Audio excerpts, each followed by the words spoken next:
అసలు ఈ రోజు పూజ చేయడం అనేటటువంటి దాని వల్ల వచ్చే ప్రయోజనం ఏమైనా ఉంటుందా? అసలు దాని వెనక ఏదైనా శాస్త్రీయమైన కారణం ఉంటుందా? విదురుడు ఎందుకు చెప్పాడు అసలు దైవానికి నమస్కారం చేయమని? నేను మీకు ఒక్క మాట చెప్తా, బాగా గుర్తుపెట్టుకోండి.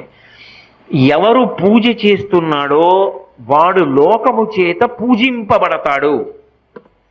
నేనన్న మాట బాగా పట్టుకున్నారా?